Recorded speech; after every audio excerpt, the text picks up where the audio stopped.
About your pets. It's the time of year where many of us are getting our homes, our yards, our gardens ready. Nelly is anxious to get outside already as the weather warms up. But it's also a good time to make sure that you're keeping your furry friend in mind as well. So joining me now is Mike DeFina of the American Rescue League of Boston. We see Nelly is too big the chair. She wants to, she's bigger than TV. She wants to get out. Yes. She's 2 years old. Okay. So she is an American Bulldog mix. Aww. Very, very cute. Very, very, very friendly, very loving. Right. And she's been with us since about January. Okay. You know, she gets excitable. Just like anybody. Yep. So when she does, she gets a little jumpy mouthy. So even though she's on the smaller side, she's about 45 pounds. You know, a home with dog-savvy kids would be best for her. No cats or small animals, that sort of thing, because she does have a little prey drive in her. But you know, she's just, as you can see. All right, so ready for a nap. She's ready for a nap and ready to go home. So please, if you want Nelly, you can. She's still available. ARL's website. We'll get to that in just a second. But let's talk about the yards. Ticks often thrive in areas with high grass and leaf litter. So what are some of the ways that pet owners can make sure that their yard is pet friendly? Yeah, I mean, so there's quite a few things as we're all starting to get outdoors and get outside. Ticks, I mean, you mentioned it. The last few years have been horrible tick season. So, you know, it's keeping your grass short, cutting the hedges back, getting rid of all the brush and the winter debris, really anything to minimize your exposure, both for you and for your pets. Right. Obviously, that's important for us as well. Exactly. And when it comes to ticks, making sure your pet is on a tick preventative. Okay. And you want to talk to your regular veterinarian about that, just to make sure what's right for you and what's right for your pet. Okay.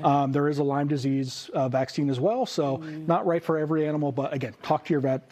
Could be right for your pet. Yeah. And other things, you know, lawn and garden season, so fertilizers, insecticides, that sort of thing.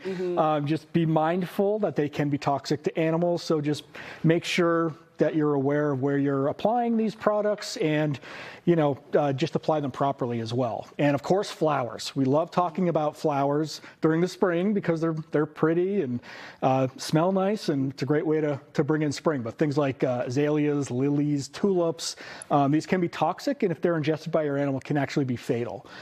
So you just want to make sure when it comes to both indoor and outdoor flower displays, just to keep, again, yourself safe, your animal safe, your family safe, and then, you know, there's things indoors as well. Spring cleaning and cleaning products, cleaning and that chemicals sort of thing as well. So you mentioned the pesticides. There's so many chemicals indoors and outdoors that we have to be aware of. So what are some of the signs that pet owners should be looking forward to make sure that their pet isn't being poisoned? Sure. I mean, there's things like you know, if they're lethargic or if they're starting to have any intestinal issues, not eating, that sort of thing. If you suspect at all that your pet may have ingested something they shouldn't have, you always want to reach out to your veterinarian. Always better to be safe than sorry, especially in these types of situations if there are chemicals involved. So you want to take that initial proactive step just to make sure that your pet is okay and that you have that peace of mind that they're okay. That's really a good tip. Thank you for that. And we were talking about being outdoors. Obviously, when you're in the confines of your home, you're very familiar with the space. You kind of have a sense of what's going on outside, but you mentioned plants that you may not be aware of.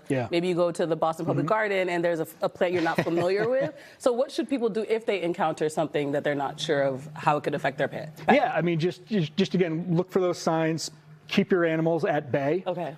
So when you're walking out and about, you know, everyone's treating their lawns or grass surfaces. If you're not sure of who is treating or what's being treated, you know, wipe off your pet's paws when they get home so it's not absorbed into their skin or they're not licking their paws and ingesting it that way. So really, again, anything you can do to keep your pet safe this time of year is just, you know, it's peace of mind for all of us. Yeah, it's very. Thank you for sharing all that. Of course. You learned so much. Nelly looks like Nelly really wants to get outside. I'm so sorry, Nelly. But like we said, Nelly is also available for adoption if you're interested. If you're looking for a new best friend in general, you can actually head to ARL's website, arlboston.org.